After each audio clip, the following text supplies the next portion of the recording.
अस्सलाम वालेकुम बच्चों, क्या हाल चाल है? सब ठीक है?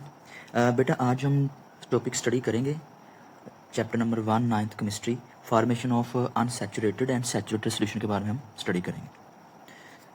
तो सबसे पहले टॉपिक लिख लेते हैं। Formation formation of unsaturated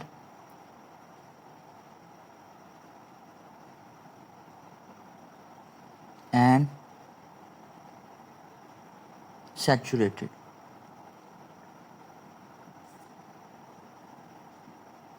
solution, इसके बारे में हम स्टडी करेंगे। तो आपको पता ही है सोल्यूशन, आप प्रीवियस क्लासेस में पढ़ के आए हो सोल्यूशन क्या होता है। सोल्यूशन बेसिकली जब दो कंपोनेंट्स को हम मिलाते हैं तो सोल्यूशन बनता है, जैसे सोल्यूट और सॉल्वेंट। और जो सोल्यूट होता है वो कम मकदार में जिस चीज़ को हम लेते हैं उसको सोल्यूट कहते हैं, और जो चीज़ ज़्यादा मकदार में हम लेते हैं, ठीक है, उसको हम सॉल्वेंट कहते हैं। और सॉल्वेंट की बेस्ट एग्जांपल जो है वाटर है। सोल्यूट की बेस्ट एग्जांपल, इजी एग्जांपल घर में टेबल साल्ट है, टेबल शुगर है, चीनी है, ठीक है जी। तो अब हम बारी बारी ना अनसैचुरेटेड और सैचुरेटेड सोल्यूशन की डेफिनेशन विद एग्जांपल डिस्कस करते हैं। तो सबसे पहले अनसैचुरेटेड सोल्यूशन।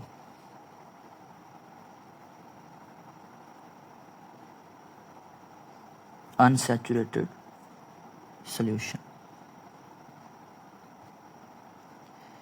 अनसैचुरेटेड सोल्यूशन कहते हैं कि जिसमें सोल्यूट की जो मकदार होती है ना खास टेम्परेचर पर, ठीक है, जो डिजोल्व करते हैं हम उसको हम कहते हैं कि वो अनसैचुरेटेड सोल्यूशन होता है। और इसमें मकदार कम होती है, सोल्यूट की मकदार कम होती है। मिसाल के तौर पर आपके पास एक बीकर है, आपने एक बीकर लिया, या घर में आप ग्लास भी ले सकते हैं शीशे का। आपने एक बीकर लिया और आपने चीनी ली, आपने 5 ग्राम चीनी ले ली। अब बेटा आपने ना इस बीकर में आपने 100 ग्राम वाटर ले लेना, 100 ग्राम आपने वाटर ले लेना। अब ये जो चीनी ली है मैंने, शुगर, वैसे शुगर का फार्मूला क्या होता है सोचें तो, ये ले ली मैंने 5 ग्राम शुगर ले ली और 100 ग्राम मैंने सॉल्वेंट ले लिया, कौन सा? Water, H2O। अब इस 5 ग्राम चीनी को ना मैं इस 100 ग्राम पानी में डालूंगा, उसको डिजोल्व करूंगा। और ये है ग्लास रॉड, जिससे हम इसको स्टिर करेंगे, हिलाएंगे, उसको डिजोल्व करेंगे। 5 ग्राम चीनी को मैंने 100 ग्राम वाटर में डाल के डिजोल्व करना है, ठीक है। तो इसको स्टिर करके मैं डिजोल्व कराऊंगा, गॉट इट। तो ये इजीली ना इसमें डिजोल्व हो जाएगा, इजीली इसमें क्या हो जाएगा? डिजोल्व हो जाएगा। और इसको हम कहते हैं ये अनसैचुरेटेड सोल्यूशन है, ठीक है। अब हम डिस्कस करते हैं कि सैचुरेटेड सोल्यूशन फिर क्या है। अब जो सैचुरेटेड सोल्यूशन होता है ना उसको पहले डिस्कस कर लेते हैं हम। Saturated saturated solution. अब सैचुरेटेड सोल्यूशन के लिए मैं फिर से बीकर बनाता हूं और 100 ग्राम वाटर ले लेता हूं, H2O। अब इस 100 ग्राम वाटर के अंदर मैं क्या करूंगा, मैं इसके अंदर चीनी डालता जाऊंगा। तो मैक्सिमम अमाउंट जो सोल्यूट होगी ना खास टेम्परेचर पर, उसको हम सैचुरेटेड सोल्यूशन कहते हैं। इसमें as compare to unsaturated solution इसमें मकदार चीनी की ज्यादा होगी, ठीक है। अभी मैं इसका तरीका आपको बताता हूँ कि आपने पहले थोड़ी स्मॉल अमाउंट में आपने चीनी डाली सॉल्वेंट में, सॉल्वेंट वाटर जो हमने लिया है, ठीक है, इजीली वो डिजोल्व हो जाएगी। अब आपने और जो है ना चीनी डालते रहना है, आपने चीनी और डालते रहना, और एक स्टेज ऐसी आएगी कि जो सॉल्वेंट है ना वो चीनी को डिजोल्व नहीं कर पाएगा। इसी स्टेज को हम कहेंगे कि ये क्या है? अनडिजोल्व ये जो हालत है, और इसमें सेटल डाउन होने शुरू हो जाएंगे पार्टिकल चीनी के कंटेनर में, बीकर में नीचे, ठीक है। तो इसको बेटा हम कहते हैं कि ये जो अब ये जो सोल्यूशन बन गया है इसको हम सैचुरेटेड सोल्यूशन कहते हैं खास टेम्परेचर पर। तो ये जो है डिफरेंस हो गया अनसैचुरेटेड और सैचुरेटेड सोल्यूशन में, ठीक है। अब मैं आपको ना एक चीज बताना ये चाहता हूँ कि आप मिसाल के तौर पर आपने ना 2 सोल्यूट ले लिए, आपने सोल्यूट ले लिया, सोल्यूट नंबर 1 आपने ले लिया बेटा NaCl, ठीक है जी, NaCl ले लिया। और आपने सोल्यूट नंबर 2 ले लिया, सोल्यूट नंबर 2 आपने ले लिया शुगर, चीनी। अब 2 आपके पास सोल्यूट हैं और सॉल्वेंट आपके पास सेम है, वाटर। सॉल्वेंट आपने ले लिया वाटर, सॉल्वेंट को किसी और कलर से शो कर देते हैं। सोल्यूशन के अंदर मैं फिर से रिपीट कर दूं, सोल्यूशन के अंदर जो चीज़ ज़्यादा मकदार में होती है उसको हम सॉल्वेंट कहते हैं, और जो चीज़ कम मकदार में होती है उसको हम सोल्यूट कहते हैं, ठीक है जी। अच्छा, सॉल्वेंट जो सॉल्वेंट आपने लिया है वो H2O है। अब आपके पास 2 सोल्यूट हैं, एक आपके पास NaCl है, ठीक है, ये रहा ऊपर, और दूसरा आपके पास है चीनी, शुगर।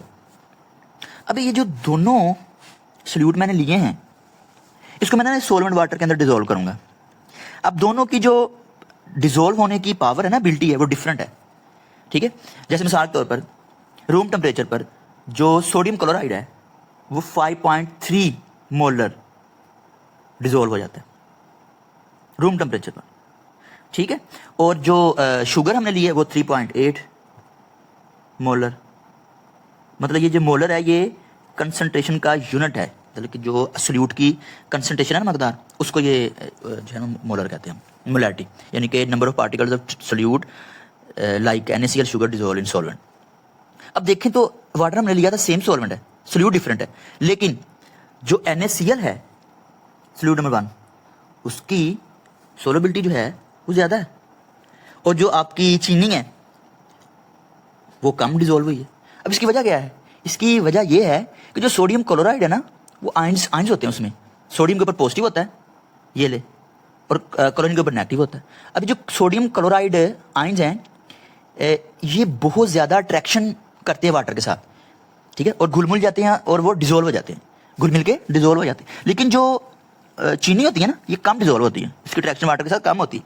इसलिए आपने देखा सोलवेंट आपने सेम लिया, लेकिन जो सोलबिलिटी थी, जो डिजोल्व होने की एबिलिटी थी NaCl की, वो ज्यादा थी। तो ये तो हो गया जी कि डिफरेंट सोलबिलिटी जो होती है डिफरेंट सोल्यूट की इन अ पर्टिकुलर सॉल्वेंट।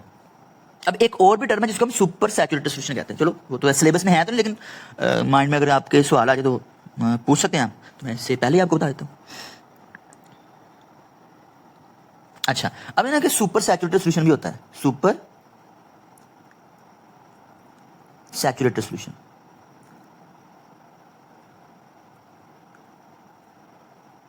बेटा ये जो सुपर सैचुरेटेड सॉल्यूशन होता है ना, ये नॉर्मल जो सैचुरेशन से ज्यादा इसमें सॉल्यूट होता है, नॉर्मल सैचुरेशन से इसमें सॉल्यूट ज्यादा डिसॉल्व होता है, और आपको हीट करके, नॉर्मली हीट करके इसको तैयार करना पड़ता है। मिसाल करो आपने एक बीकर लिए, आपने एक बीकर ली, ठीक है, और आपने सबसे पहले उसमें ना आपने थोड़ी थोड़ी करके चीनी डाली और आपका सैचुरेटेड सॉल्यूशन बन गया। आपने चीनी ली, शुगर ली, सॉल्यूट, सॉल्वेंट आपने क्या लिया, H2O। अब इस चीनी को हमने ना इस सॉल्वेंट के अंदर आपने डिसॉल्व कर लेना। सॉल्वेंट के अंदर डिसॉल्व जब आप करेंगे ना, तो क्या होगा, सबसे पहले आपका अनसैचुरेटेड सॉल्यूशन बनेगा, फिर सैचुरेटेड सॉल्यूशन बनेगा, और फिर इसका तरीका करके आप ना गर्म पानी ले लें, गर्म पानी ले लें ग्लास में, और उसके अंदर ना आप शुगर डालते जाएं।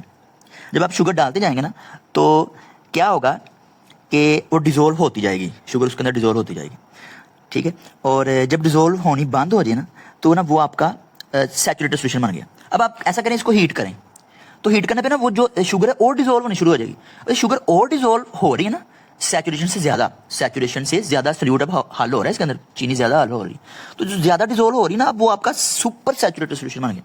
बेटा उसको अब सुपर सैचुरेटेड सॉल्यूशन को आप ठंडा होने के लिए रख दें, ठीक है, तो वो तैयार है, अब आपका सुपर सैचुरेटेड सॉल्यूशन तैयार। अगर आपने ठंडा होने के दौरान थोड़ा सा डिस्टर्ब किया ना, ठीक है, तो उसके अंदर जो चीनी के क्रिस्टल हैं वो बनना शुरू हो जाएंगे, चाहे आपका एक दाना भी डिस्टर्ब होगा ना, उसका क्रिस्टल बन जाएगा, ठीक है। तो ये जो formation of unsaturated saturated solution की हम डिस्कस किया, और एक्स्ट्रा भी हमने आपको नॉलेज दिया सुपर सैचुरेटेड सॉल्यूशन। और फिर हमने ये भी देखा कि why different solutes have different solubility in a particular solvent, ठीक है। तो आज के लिए ये जो टॉपिक था ये हम क्लियर हो गया। इंशाल्लाह नेक्स्ट हम effect of temperature on the solubility of solute discuss करेंगे। तो दिस इज ऑल अबाउट, किसी का कोई क्वेश्चन हुआ तो वो पूछ ले, ठीक है, और सब्सक्राइब भी कर दीजिएगा, मेहरबानी होगी। ओके, अल्लाह हाफिज़।